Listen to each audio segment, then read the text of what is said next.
thank you banget yang udah sering head comment. Berkat konten tuh aku bisa nginjek Google Singapura. Siapin mental aja sih berarti dari sekarang. Kayak itu adalah konsekuensi untuk kita jadi konten kreator. Jadi konten kreator bukan hanya buat konten yang menarik, tapi juga menemukan niche yang tepat, membangun personal branding, dan paham sama audiens. Proses ini nggak selalu mudah, ada tantangan dan ada juga momen ragu. Hal ini juga dirasain sama dua konten kreator yang juga bagian dari Girls Beyond Ambassador, Arin dan Janet. Kalian mungkin udah sering nih lihat konten mereka di social media. Arin dengan topik self-development yang relate banget buat Gen Z, dan Janet yang selalu ngasih inspirasi buat jalan-jalan seru. Tapi di balik itu semua, ada perjalanan panjang yang membawa mereka ke titik ini, termasuk pengalaman mereka di komunitas Girls Beyond. Mereka pertama kali terlibat lewat acara Girls Beyond YouTube Academy, program yang gak cuma membantu mereka berkembang sebagai konten kreator, tapi juga membuka banyak kesempatan baru. Nah, gimana sih pengalaman mereka di sana? Apa yang akhirnya bikin mereka yakin untuk lebih serius di dunia content creation?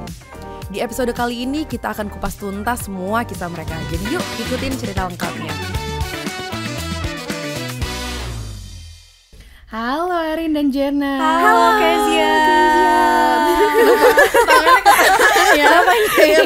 Kayak terjebak ya nih. Halo. Nah itu ya. Gimana nih kabar hari ini?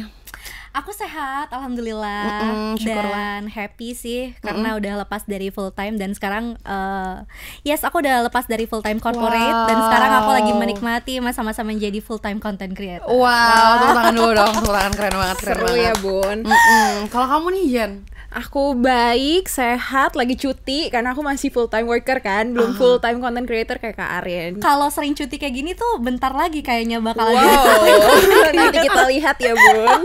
Ini cuti emang buat kesini atau emang kamu kayak mau Special buat Girls Beyond. Keren banget, tepuk tangan dulu untuk Kajara teman-teman. By the way, mungkin kita kenalan lagi kali ya. Kalau misalnya mungkin teman-teman kita nih belum pada terlalu familiar kira-kira Kak Arin dan Kak Janet ini siapa. Mungkin boleh nih diceritain kegiatan singkat kalian kira-kira gimana sih sehari-harinya? Oke.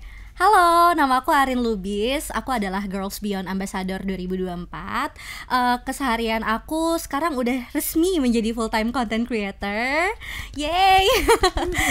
Aku biasanya ngomongin tentang life after resign di TikTok aku. TikTok aku @moodyyayunda. Kalau di Instagram sama sih. Biasanya ngebahas tentang life after resign dan juga self development di @arinlubis. Oke. Kalau aku, halo semuanya, nama aku Janet. Aku di Instagram dan TikTok ada @jurnaljnt. Nah, aku biasanya tuh ngomongin soal traveling. Jadi kayak kasih inspirasi atau kasih tips-tips buat kalian yang mau traveling gitu. Keren banget, jadi kamu selalu pergi kemana-mana gitu? Konteks ya, semua tuh orang nanya kayak, aku pergi terus ya? Enggak guys, jadi aku masih kerja nih full time. Jadi konten-konten traveling aku biasa aku taruh dulu, abis itu aku nanti create gitu. Oke. Tapi terakhir kamu habis jalan-jalan ke kota mana nih? Masih Singapura, Malaysia, terakhir banget nih gitu. Oke. Berapa lama tuh kemarin liburan di sana?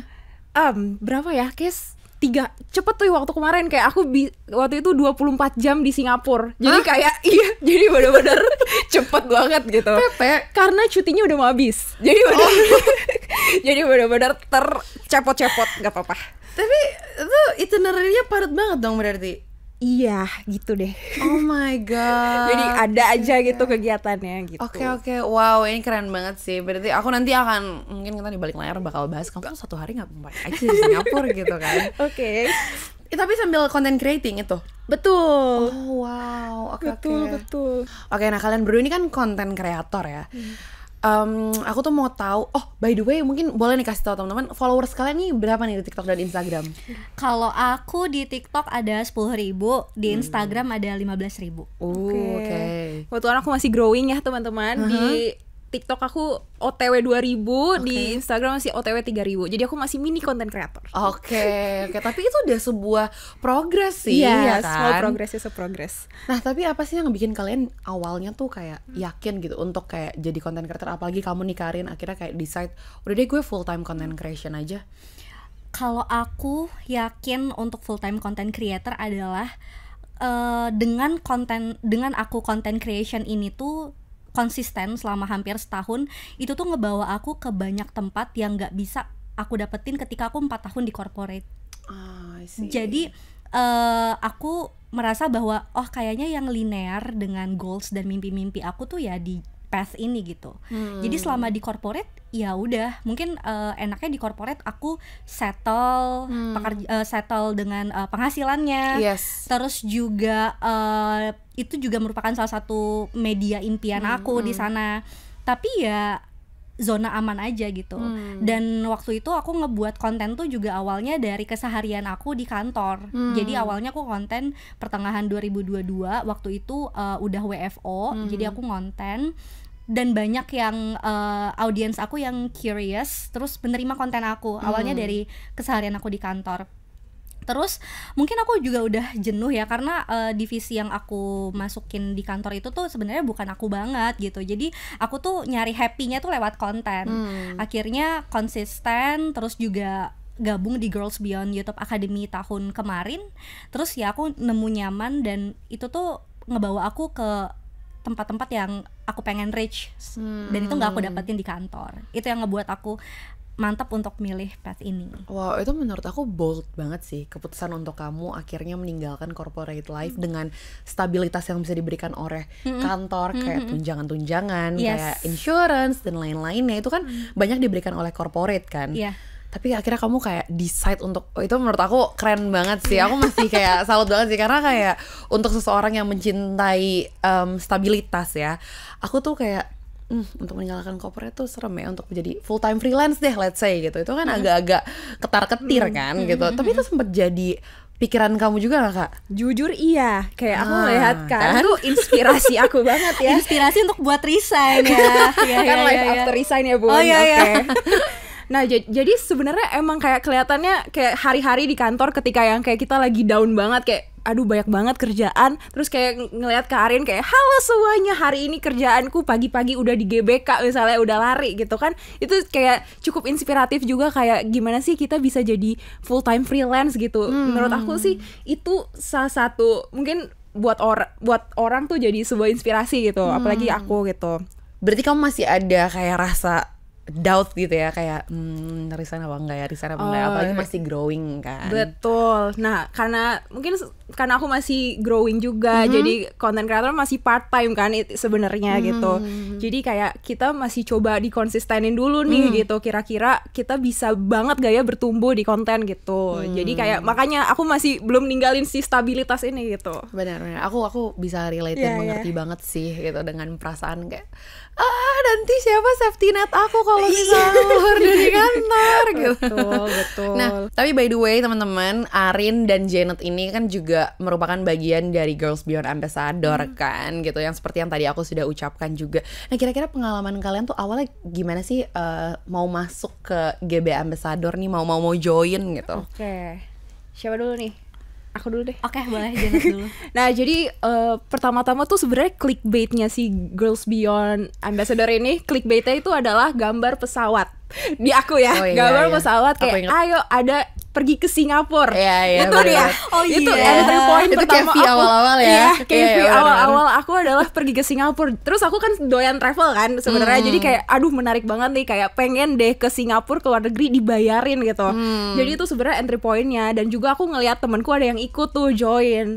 Ada join untuk dapetin scholarship gitu. Jadi dari situlah akhirnya aku coba ikut si Girls Beyond Academy ini gitu. Akhirnya teman kamu ikutan juga nggak sampai ke Singapura? Ikut dan dia dapet juga.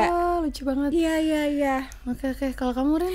Kalau aku tuh lucu Kes. Jadi di tahun 2023 akhir aku tuh punya HR consultation gitu. Karena aku pengen resign sebenarnya udah, dan aku pengen move ke another corporate gitu kan. Jadi aku rutin kayak seminggu itu aku ada 2 kali pertemuan sama dia, ngebahas tentang CV, terus juga kayak loker-loker dia selalu kasih info ke aku. Nah lucunya HR aku ini tuh malah ngirim open recruitment dari Girls Beyond YouTube Ambassador ini. Dia kayak ngirim itu ke DM aku, katanya Kak ini kan pada belum lanjut ke interview session selanjutnya nih, kenapa nggak dicoba aja, kamu kan suka konten. Jadi aku nyoba itu, dan aku submit video itu tuh H-1 penutupan. Aku balik kantor itu jam 7 malam karena aku lembur pada saat itu. Karena kantorku di Sensi dulu kan. Aku balik kantor, terus aku ngedit sama tag VO-nya itu di food court atas Sensi. Jadi hari itu aku ngedit, malam itu aku upload. dan mungkin udah jalan Tuhan kali ya. Iya. Jadi sampai lulus waktu itu juga interview sama Kak Devina dan akhirnya ya my first international flight itu ya dari Girls Beyond YouTube Ambassador Academy ini. Oke. Gak, tapi itu amazing banget karena HR kamu yang ngasih suggestion gitu kan untuk kamu ikut si Girls Beyond Ambassador itu. Oh wow, oke, menarik banget. Tapi gimana akhirnya setelah mengikuti, do you guys feel any impact from the program atau kayak ngerasa mungkin ada nih yang boleh lebih diimprove lagi gitu from the program or anything mungkin you guys wanna share? Kalau dari tagline-nya si GBA sendiri ini kan give an impact ya, dan aku benar-benar ngerasain impact-nya. Yang pertama itu aku jadi tahu bahwa ngebuat konten itu tuh bukan tujuannya cuman viral doang.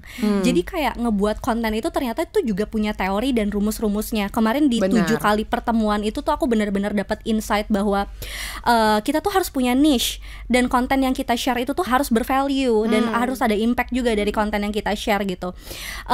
Dan yang pasti impact yang aku rasain tuh adalah aku dulu sebelum ikut Girls Beyond itu tuh berangkat dari 4.000 followers dan nyentuh hit 10.000 followers itu tuh dari akademi ini karena konsistensi dan ilmu-ilmu yang aku dapat di sini gitu sih. Oke.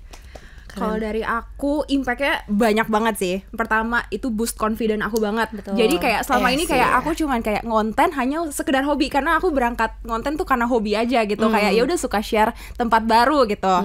Nah itu satu, boost confidence. Terus yang kedua ternyata aku berasa ketika aku masuk di GBA tuh kayak oh I'm not alone gitu. Jadi aku nggak sendiri. Ternyata yang lain tuh struggling juga kok. Kayak ternyata konten kreator udah gede tapi mereka di belakangnya masih ada cerita juga. Gimana cara mereka engage sama people gitu. Jadi sebenarnya impactnya besar banget sih. Selain banyak materi tapi juga community-nya menurut aku cukup membangun gitu. Jadi kita tuh kemarin di sana menurut aku pas datang tuh kompetitif tapi suportif loh gitu. Jadi kayak orang tuh ambi-ambi banget di dalamnya. Tapi kayak kalau misalnya aku nanya sama kreator yang udah besar di dalamnya, kayak mereka juga masih mau jawab gitu. Mereka kayak humble. Jadi kayak it's such an honor sih untuk bisa join the academy. Super glad that you guys felt that way though. Karena kayak aku tuh kemarin episode sebelumnya ini aku sama Kak Devina ngebahas tentang kayak apa sih future plan dari Girls Beyond gitu. Dan sebenarnya tuh hal-hal yang kayak kalian ceritain inilah sebenarnya yang menjadi motivasi dari kita, dari Girls Beyond untuk pengen meneruskan program-program ini gitu. Karena kayak ketika melihat community-nya bisa grow inside out gitu, itu sebenarnya yang bikin lebih semangat sih untuk ngedevelop si programnya gitu. Tapi aku totally bisa ngerti banget lagi kayak yang kamu bilang boosting your confidence banget karena kayak nggak tahu ya, ini dari my point of view gitu. Aku kalau misalnya ngeluarin device aku untuk ngerekam, untuk kayak ngonten, kayaknya aku akan lebih less confident ketika di sekitar aku tuh kayak nggak ada yang lagi bikin konten gitu. Sementara kan aku kayak talking with myself gitu, talking to the camera kan kalau misalnya lagi content creating. Tapi kalau misalnya di sekitar aku pada ngeluarin tripod juga, terus pada effort gitu untuk bikin konten, gitu pasti aku lebih ngerasa kayak oh ini environment gue nih gitu. Ya aku sangat mengerti banget sih gitu. Tapi akhirnya kalian bisa menemukan niche dari masing-masing konten kalian tuh gimana sih awalnya? Kalau aku kan tadi berangkat dari hobi yang suka explore tempat baru. Sebenarnya aku dulu kayak cuman kayak tempat-tempat restoran gitu, tapi aku juga suka jalan-jalan juga kan. Nah, terus kalau misalnya mau jalan-jalan atau ke tempat baru, biasa kita suka search kan kayak tempat baru di Jaksel gitu, atau kayak itu kan sering banget. Atau biasanya kalau misalnya mau pergi ke luar negeri nih, kira-kira kayak gimana sih cara bikin visanya. Nah sebenarnya aku awalnya dari situ, keresahan kayak gimana sih cara kita untuk traveling tapi yang budget friendly gitu. Nah kadang-kadang tuh info di internet tuh suka scattered gitu, jadi suka tersebar di mana-mana. Jadi kayak aku di situ adalah motivasi aku untuk bisa kayak create something new yang akhirnya bisa jadi kayak SSOT gitu, maksudnya kayak jadi tempat untuk orang tahu ini loh informasinya gitu. Jadi biar terpusat. Jadi itulah sebenarnya kenapa aku akhirnya mulai nemuin niche aku di travel gitu. Oke. Kalau aku sama-sama kayak Janet juga sih, trial and error untuk niche. Bahkan sebelum aku di Girls Beyond Ambassador tuh postingan di sosmed aku tuh campur-campur gitu loh. Jadi aku berangkatnya awalnya memang tentang a day in my life aku di kantor. Terus aku kan sebagai anak rantau ya, jadi kayak I share everything di Jakarta biar teman-teman aku tuh yang di dari daerah asal aku tuh ngelihat kayak aku mulai hunting kos-kosan, ikutin aktivitas produktif di Jakarta, itu aku share semua dan emang went viral di TikTok aku. Nah tapi semenjak aku ikut GBA, aku tahu apa yang namanya niche. Mungkin itu yang ngebuat kadang-kadang postingan aku jadi flop, besoknya FYP, terus besoknya aku posting tuh jadi flop. Mungkin nggak konsisten sama niche-nya. Semenjak aku di GBA, aku tahu niche itu tuh brand kita gitu. Jadi dari situ aku mulai konsisten sama niche aku, nentuin yang mana paling aku interest dan valuable di situ. Ya aku ngerasa aku yang paling interest dan valuable itu kayak sharing tentang experience aku di media kemarin. Makanya itu yang buat aku konsisten, karena aku tahu apa yang aku suka, yang aku share gitu. Tapi speaking of consistency ya, menurut aku menjadi content creator tuh, jadi waktu itu tuh aku sekedar info, waktu itu tuh aku sempet kayak bikin konten-konten tapi tentang kuliner di TikTok. Sambil kerja juga gitu. Cuman aku suka banget makan kan. Aku sangat suka makan, aku sangat suka mereview makan gitu. Kayak aku sangat suka explore dengan palate aku gitu. Even kayak makanan-makanan yang aneh-aneh tuh aku suka. Aku suka mendeskripsikan taste dari makanan itu gitu. Akhirnya itu aku translate lah ke TikTok, ke konten di TikTok. Tapi jujur, yang paling susah dari content creation menurut aku adalah konsistensi. Karena kayak aku tuh anaknya pelupa banget untuk kayak makanan datang. Aku tuh belum ngevideoin dia masih servingan awal, aku udah makan. Terus nanti di tengah-tengah makan, saking aku fokus makan, aku suka makan, aku lupa untuk kayak bikin video footage aku lagi nyuap. Itu sering banget kejadian. Dan kayak aku nyampe, aku selalu fokusnya kayak oh yaudah gue cari table, gue duduk. Nggak pernah yang kayak bikin stock footage tempatnya atau apanya. Sampai kan aku di titik yang kayak udahlah, kayak ini emang bukan jalan hidup gue deh. Kayak gue emang kayaknya forte gue bukan ini deh. Gue emang orang balik layar aja deh kayaknya. Kayak gitu. Jadi kayak gimana sih cara kalian untuk bisa melawan rasa, mungkin nggak mungkin lah kalian nggak pernah males dong. Iya. Gimana sih, how do you guys keep being consistent in this industry? Jujur, aku juga suka kayak gitu sih. Kalau misalnya, jadi kayak ada masa-masanya oke, kita rajin era dan males era gitu. Jadi kalau misalnya udah lapar banget, pasti udahlah makan aja. Jadi kayak suka ditanyain sih, Jen nggak ngonten?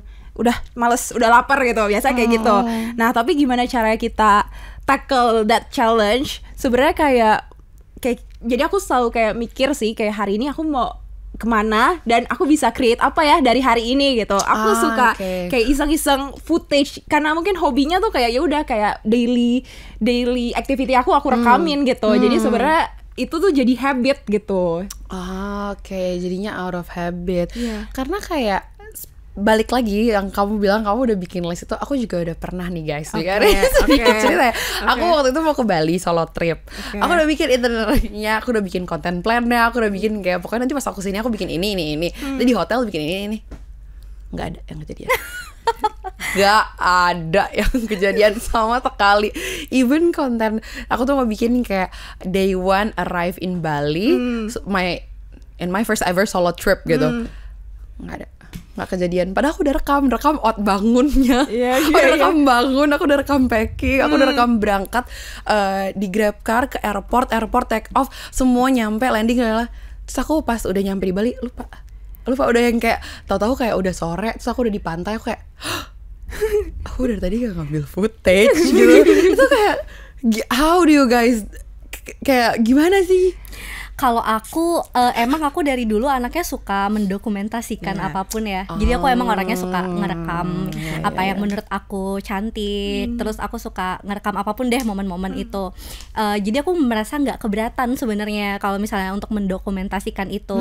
Dan aku relate sih kayak sama kamu yang kemarin ngonten tapi kayak langsung mau makan duluan. Nah kalau aku kan sekarang udah banyak kerja sama brand gitu ya. Jadi kadang Kak visit ke sini.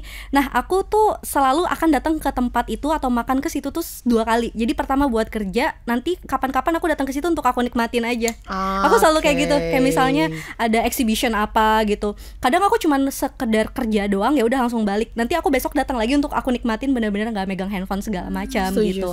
Nah talking about untuk create konten itu, kalau aku sendiri itu punya content plan.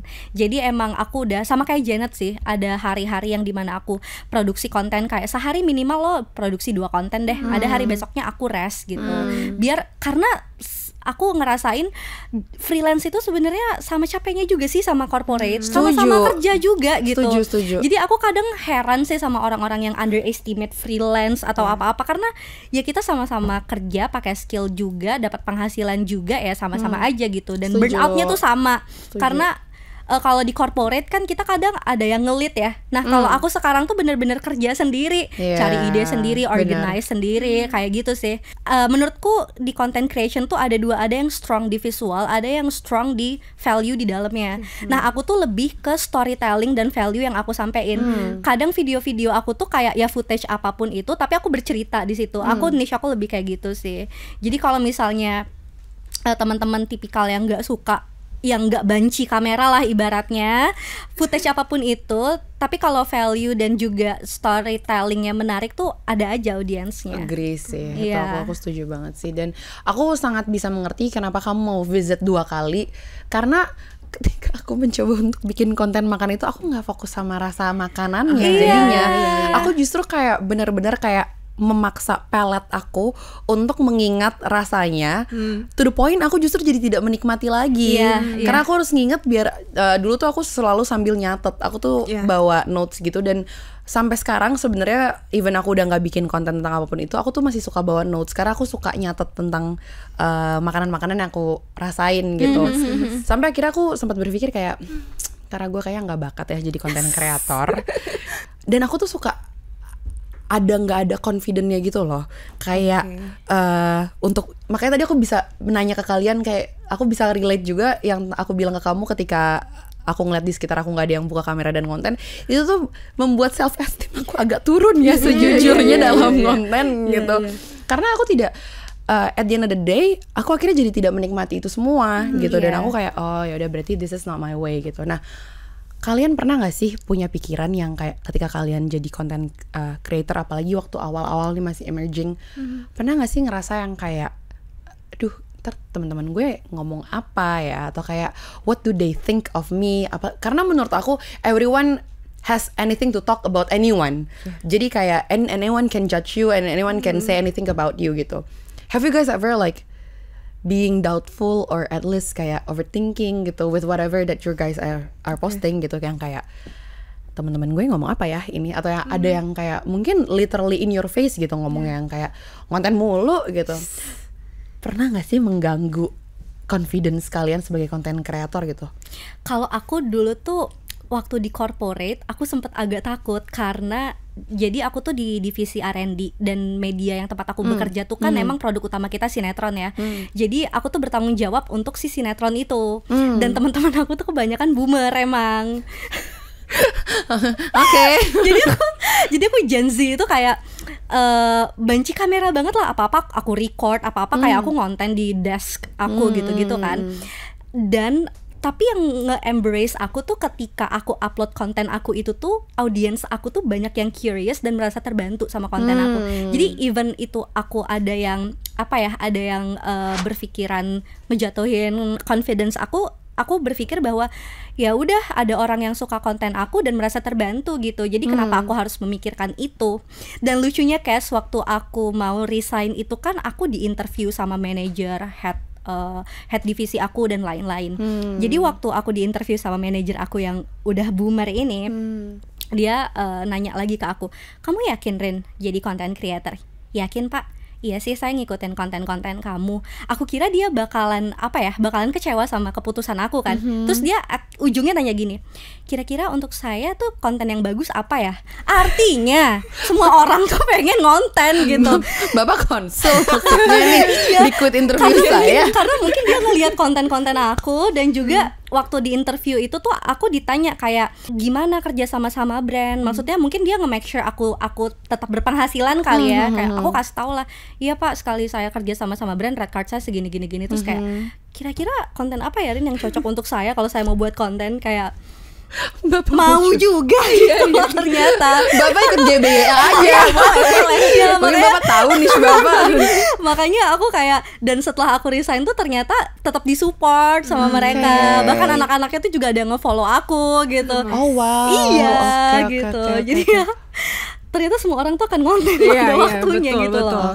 Nah kalau aku tuh sebenarnya kebalikan dari Karin nih. Aku sama sekali bukan banci kamera. Jadi kayak aku ya biasa tau kayak konten yang faceless gitu. Jadi kayak nggak ada muka, nggak ada suara. Nah sebenarnya GBA tuh salah satu gerbang pembuka aku yang akhirnya benar-benar kayak ngebuka confident aku. Oke, ini ada muka, oh ini Janet kayak gini gitu, dan ada suaranya kayak gini. Jadi tuh startnya kayak gitu. Jadi kayak gimana cara aku ngedorong diri sendiri di environment yang baru, kan malu banget kan kayak. Dan menurut aku Instagram tuh kayak banyak banget kan teman-teman kayak Jujur. kayak tiba-tiba lo kok bersuara kayak tiba-tiba. Padahal biasa dulu cuman kayak story biasa-biasa doang kan gitu. Jadi dulu aku mulainya tuh dari estetik video doang gitu. Estetik video, terus akhirnya sampai kayak didorong untuk storytelling coba gitu. Nah itu aku baru akhirnya belajar gimana cara scripting gitu-gitu. Jadi sebenarnya dari diri sendiri itu yang kayak doubting diri sendiri sih gitu. Oke, ini menarik banget sih. Aku tuh sebenarnya ada pertanyaan lanjutan ya, apalagi ingin merespon dari apa yang Kak Arin bilang. Tapi dengar ada Sari di belakang kita yang katanya mau ngasih kita games. Ya, mau ngasih kita games. Oke. Sari, kita masuk. Halo Kak, kita main games ya biar Siap. agak cair. Tadi kan udah ngomongin soal content creation. Sekarang aku mau main games This or That. Pilihannya tentang content creation juga. Jadi kakak tinggal pilih aja salah satu pilihannya. Oke? Pertanyaan pertama, Reels Instagram atau TikTok? Reels Instagram. Oh, Kenapa tuh? kenapa? Aku kira TikTok. Kalau aku lebih stabil sih Reels Instagram. Oh, oke. Algoritmanya lebih stabil. Jujur iya, karena Reels Instagram kayak ada teman-teman juga kan. Menurut aku ada kayak teman-teman yang setia. Kalau Reels TikTok tuh kadang nggak langsung kena Iya. ke FYP gitu loh. Oke. Algoritmanya lebih enak di Instagram. Yes. Oke, pertanyaan kedua, kerja sendirian sebagai content creator atau kolaborasi dengan tim kreatif? Kerja sendirian. kolaborasi. Kerja sendirian kalau aku. Kayak aku membayangkan enak deh kayak kalau misalnya ada yang ngeditin gitu. Jadi Iya sih. Tapi FYI aku tuh termasuk content creator yang lumayan idealis juga ya. Jadi kayak ya jadi kayak kalau aku sekarang kan baru masuk manajemen. Kadang kalau misalnya storyline aku dibuatin tuh kayak aku nggak mau kalau bukan aku gitu, bukan dengan persona aku. Jadi kayak better aku kerja sendiri, nanti lo tinggal koreksi aja kayak gitu. Apa zodiak kamu, Kak Arin? Aku Cancer. Oh. iya. Lanjut. Oke, punya banyak followers tapi nggak terlalu interact, atau punya komunitas kecil tapi selalu engage? Punya komunitas kecil tapi selalu engage. Agree. Oke, pertanyaan selanjutnya, dapat hate comment atau stuck nggak ada ide sama sekali? Oke, dapat nggak ada head ide. comment. Bad publicity still publicity. Fun fact, thank you banget yang udah sering head comment di konten jalan kaki ke kantor aku, padahal itu nggak ada harmful thing sama sekali. Kayak head commentnya tuh, jadi aku pernah buat konten jalan kaki ke kantor. Itu aku sengaja buat karena itu program diet aku dari dokter gizi yang mengharuskan aku jalan kaki tuh minimal 30 menit. Aku kan ngantor di Senayan City ya. Aku lebih milih turun dari MRT Istora Mandiri. Jadi aku ada 2 kilo lah jalan kaki ke kantor. Terus komen-komennya tuh kayak 2 kilo doang, gue sering jalan 5 kilo. Itu mah bukan olahraga, 2 kilo. Dan itu tuh aku buat konten baru, Kes. Jadi kayak dari head comment itu aku buat konten baru. Thank you, itu aku brand pada masuk dan sebulan aku bisa dapat 2 digit dari itu doang. Thank you head comment. Ayo dong head comment lagi. Lanjut. Oke, bikin konten sesuai tren atau bikin konten yang lebih personal sesuai passion? Bikin konten yang lebih personal sesuai passion. Idealis ya, Wah. Emang Iya. kalau Karin aku udah tebak sih jawabannya. Oke, shooting outdoor atau shooting indoor? Shooting outdoor. Kenapa tuh Kak? Karena aku jalan-jalan kan. Iya. Beda Jadi pasti outdoor. Beda gitu. niche mereka. Iya. Beda niche. Oke, upload video panjang tapi jarang atau upload video yang receh tapi sering? Upload video panjang tapi jarang. Oh gitu ya. Current condition. Oke. Oke, digital camera atau handphone? Handphone.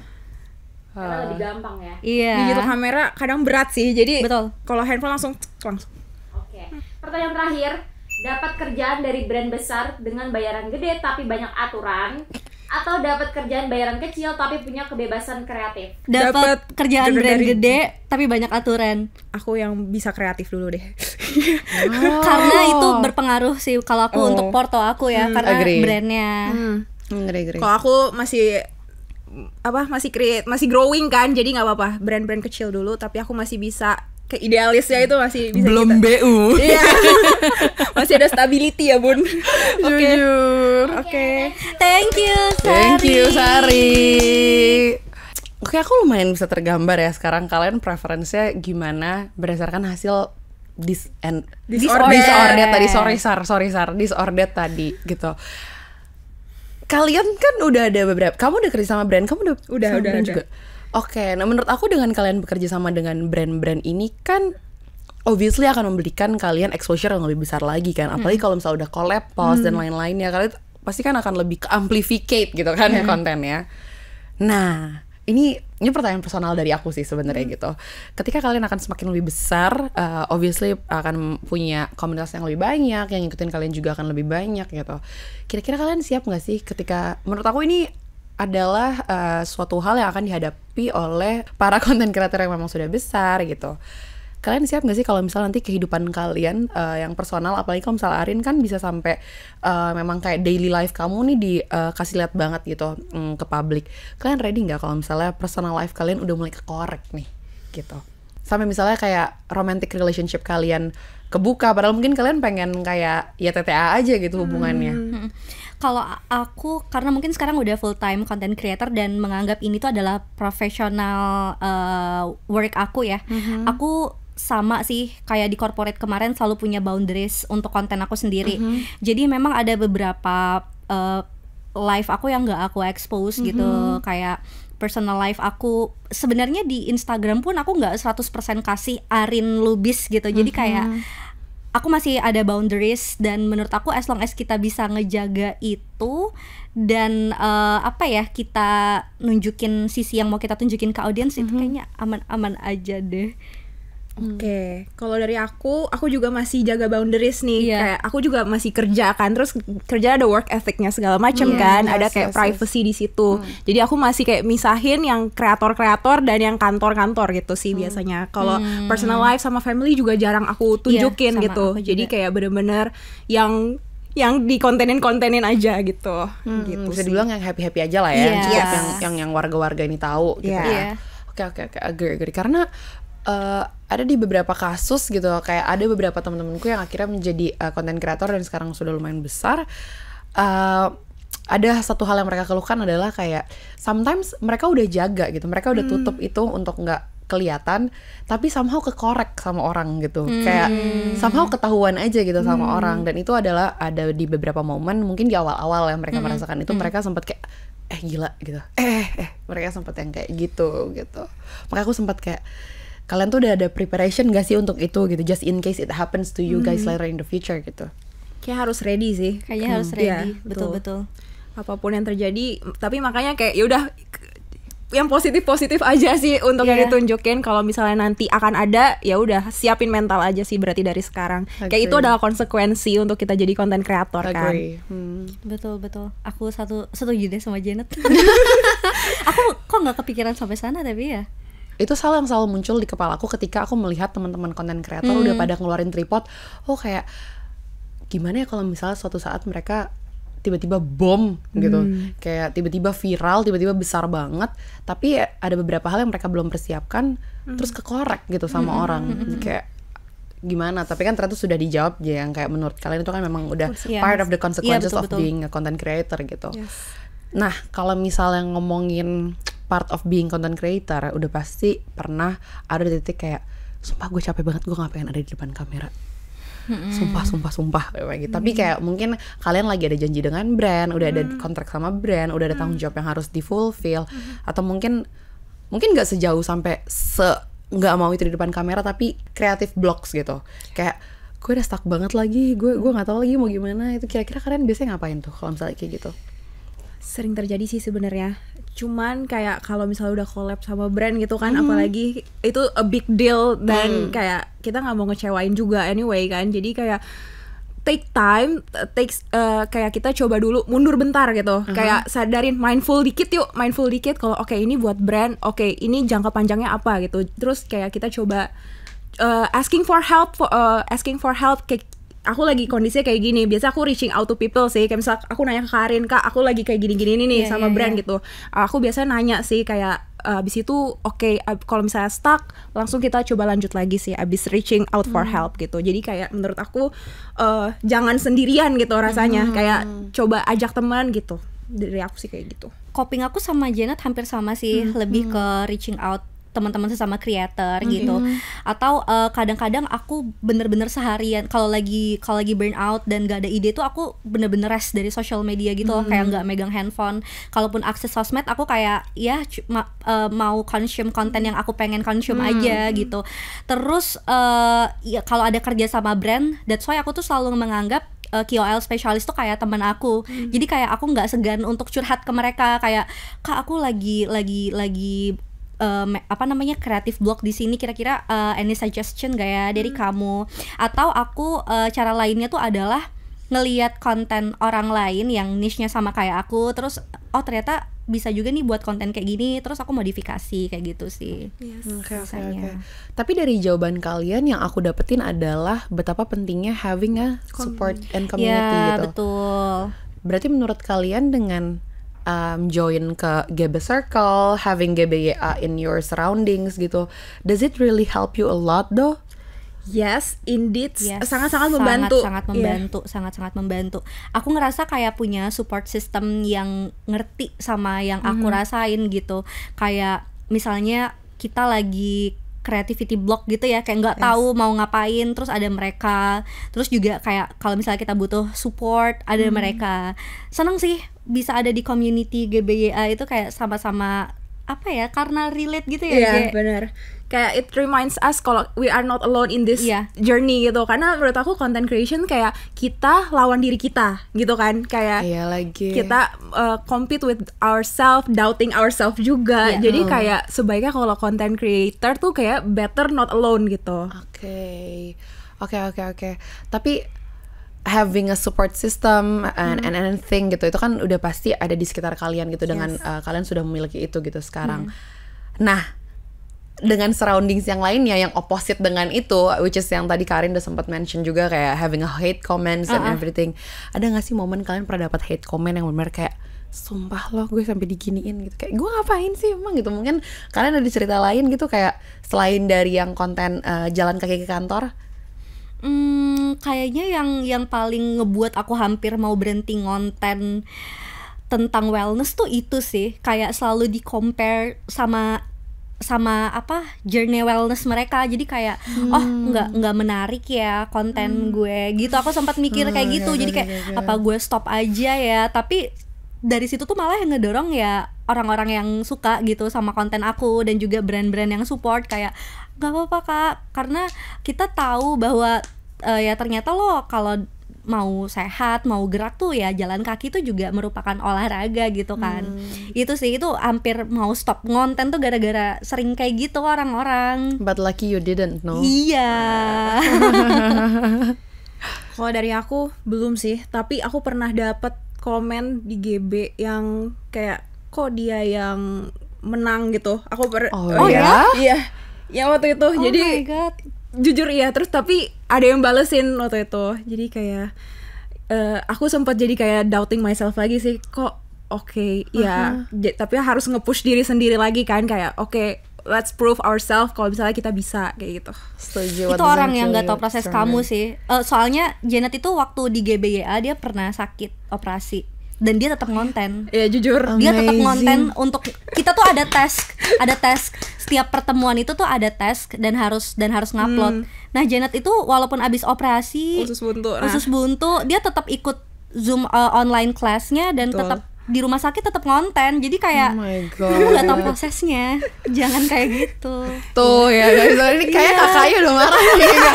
Aku kesel banget sama orang yang sama orang yang asal judge tapi nggak tahu prosesnya tuh kayak. Ya, tapi itu part of the part of the consistency yang menurut aku itu hebat banget sih. Aku salut banget sama kamu, keren. Nah, kira-kira nih ke depannya, kira-kira dengan makin banyaknya bertumbuh konten kreator lainnya, apalagi nanti kan pasti akan ada GBA lainnya kan gitu, dan akan ada nih mikro influencer yang akan bertumbuh sama kita juga gitu. Apa sih yang akan kalian lakukan untuk membuat kalian bisa stand out gitu dari yang lain? Kayak ini tuh adanya di Arin doang gitu. Ini tuh ada di Janet doang gitu. Sebenarnya content creating tuh sebenarnya kayak perjalanan panjang gitu. Jadi kayak perjalanan untuk mengenal diri sendiri dan mengenal audiens gitu. Asik. Jadi itu perjalanan panjang dari trial and error. Jadi kayak kita tetap evolve. Kira-kira ini loh. Jadi akhirnya nanti audiens akan define kita kan. Jadi sebenarnya core kita tuh harus, menurut aku kayak kita define ourselves dulu. Kita find ourselves, kira-kira kita mau bikinnya apa gitu, kira-kira kita mau dikenal seperti apa gitu. Jadi lebih ke kenal diri, kenal audiens, itu sih kalau dari aku. Interesting. Kalau aku tuh malah bersyukur ya ngelihat orang-orang tuh banyak menunjukkan sisi positif mereka. Aku kalau ada teman-temanku atau ngelihat content creator baru itu tuh nggak merasa tersaingi, bahkan aku welcome banget sama mereka karena aku ngebaca sekarang itu tuh kan orang-orang udah pada larinya ke social media kebanyakan ya. Jadi kayak orang-orang tuh ada aja nyari seseorang yang relate sama kehidupan mereka. Jadi aku percaya bahwa as long as kita tetap be ourselves di social media kita, terus engage sama audiens kita, ya mereka nggak bakal ninggalin kita dan bakal tetap inget terus sih sama kita gitu. Karena setiap orang tuh kan punya uniqueness-nya masing-masing dan konsisten aja sama niche kamu. Agree. Gitu.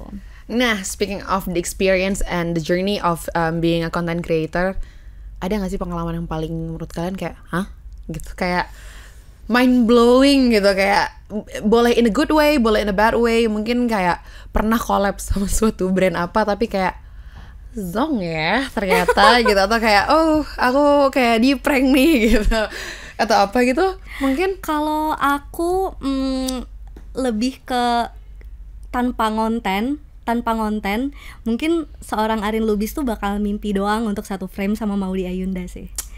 Aku ngefans banget sama Maudy Ayunda, sampai nama TikTok aku pun @moody_ayunda tuh gara-gara ya biar dia tahu aja aku hidup. Tapi semenjak aku ngonten, aku di reach sama brand beauty-nya dia dan aku bisa ketemu dia in person. Iya, aku bisa ketemu dia in person. Makanya aku bilang dari awal tadi kenapa aku bener-bener yakin sama path ini. Ini tuh setahun aku konsisten di sini tuh aku banyak dapet hal-hal dan ini tuh takes me to somewhere yang gak aku dapetin 4 tahun di corporate. Dan ini tuh yang linear sama cita-cita aku. Jadi kayak berkat konten tuh aku bisa, kaki aku nih bisa nginjek Google Singapura. Berkat konten aku bisa ketemu in person sama Maudy Ayunda, idola aku dari dulu zaman aku sekolah gitu. Jadi kayak banyak hal positif sih dari konten.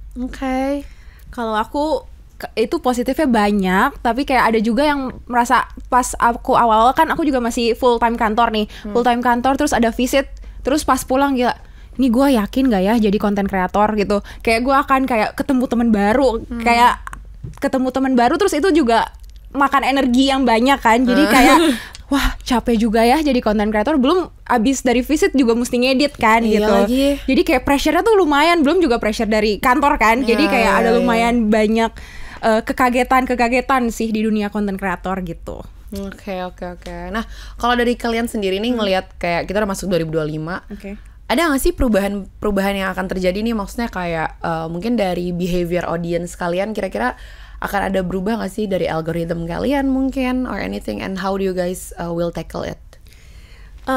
Perubahan mungkin kayak jadi looking 2025 itu kontennya akan seperti apa kali ya. Kayak sekarang tuh kalau yang tadi Kak Arin bilang kayak algoritma di TikTok tuh sebenarnya lagi berubah nih gitu. Jadi kayak harus pinter-pinter untuk mainin, oke, kita harus coba tetap trial and error, eksperimen terus gitu. Jadi ada yang bilang kayak POV atau UGC tuh sekarang udah enggak. Jadi sekarang lebih ke EGC, Employee Generated Content. Jadi kayak people behind the brand. Nah, itu biasanya yang kayak looks interesting to people gitu. Oh, oke. Karena setahu aku 2023 2024 tuh UGC lagi naik banget Iya, ya. betul. Oh, wow, oke.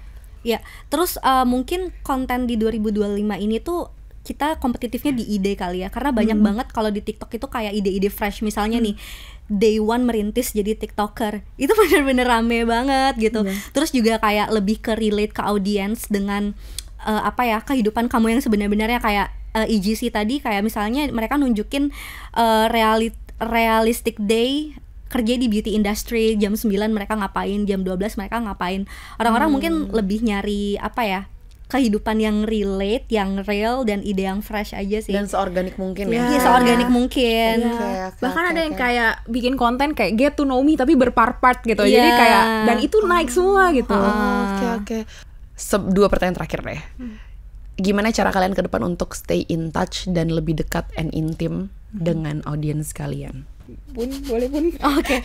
Kalau aku mungkin lebih engage kayak aku tuh selalu menyapa audiens aku tuh dengan teman-teman online. Jadi aku tuh beneran temenan gitu sama mereka. Kayak DM tuh sebenarnya banyak banget ya, tapi kayak aku selalu berusaha untuk ngebalesin, apalagi kalau mereka tuh butuh bantuan kayak nanya info locker, terus kayak minta spill apa, sebisa mungkin aku bales. Terus juga aku selalu menganalisis konten aku, karena menjadi seorang content creator itu tuh kita perlu tahu audiens kita tuh butuh apa. Jadi kita tuh sangat butuh skill analytical konten. Kayak di akun kamu rajin-rajin analisis kayak konten yang lagi disukai audiens kamu apa, terus juga audiens kamu tuh siapa aja. Nah, dengan itu aku jadi tahu audiens aku tuh lagi butuh apa gitu. Gitu sih, aku lebih menganggap teman-teman audiens aku tuh adalah teman-teman aku, dan sebisa mungkin aku membantu mereka sih. Oke. Kalau dari aku sebenarnya komen itu benar-benar jadi senjata untuk kayak kita bangun community gitu. Oh iya sih, agree. Apalagi aku di travel kan, biasa tuh banyak banget tuh pertanyaan kayak, Kak, minta itinerary lalalala. Nah, tapi misalnya aku lagi nggak bisa balesin, ada orang yang balesin. Jadi kayak terus aku bahkan ada di TikTok aku kayak, ada nggak yang mau pergi ke Jepang bulan segini? Kak, aku mau, ada yang kayak gitu. Terus kayak, ayo barengan yuk. Jadi lucu banget gitu. Jadi komennya jadi kayak forum ya? Iya, jadi kayak forum, ada community-nya sendiri gitu. Gitu. Oke. Seru sih. Seru. Menarik. Nah, mungkin terakhir nih, boleh nggak sih dari kalian kira-kira ada message atau pesan nggak sih untuk para teman-teman di luar sana yang lagi mau merintis jadi konten kreator nih, kayak masih malu-malu, cekit-cekit gitu, masih kayak mulai nggak ya gitu. Oke, kalau dari aku sih, menurut aku kalian coba mulai aja dulu. End goal kalian adalah ngeposting, entah apa hasilnya gitu. Kayak yang penting posting 1 video aja gitu. Kayak start small, terus nanti kayak udah bikin 1 video, nanti akan keterusan bikin video-video yang lain. Sama jadi diri sendiri, sih. Kalian akan nemuin akhirnya jalannya seperti apa ketika kalian udah ngeposting gitu. Oke, kalau dari aku be confidence aja, jangan dengerin orang-orang yang mau buat kalian tuh jadi mental block, karena saingan kalian itu diri sendiri, dan opini orang lain itu tuh ya cuman bakal jadi pembatas kalian gitu. Jadi ya just do it. Kita nggak tahu dapat jackpotnya kapan, karena kalau aku sendiri tuh ngerasain dari content creating ini tuh ngebawa aku ke tempat-tempat yang nggak bisa aku reach sebelumnya. Bangga dengerin. Ya. Kalau dari aku, pede aja. Iya. Jangan males ntar betul, kreator. Singkat padat, pede aja. Singkat padat, pede aja. Iya seperti itu. Nah by the way kira-kira segitu aja kali ya untuk hari ini. Ternyata sudah mau masuk ke 50 ke 60 menit nih. Terima kasih banyak banget. Thank you. Terima kasih banyak banget untuk Kak Arin, untuk Kak Janet udah mau datang ke sini sharing pengalaman kalian juga. Terima kasih juga untuk kalian yang sudah mau menonton sampai habis, nggak bosan dengerin suara kita bertiga. And please kindly comment di bawah kalian kira-kira pengen diundang siapa lagi dan pengen bahas apa lagi. Ya udahlah, komen aja dulu, nanti bisa diwujudin apa enggak itu urusan Sari, Kak Devina sama aku. Semoga aja sih bisa ya. Amin. Oke, jadi segitu aja dari kita. See you di episode selanjutnya. Terima kasih. Thank you.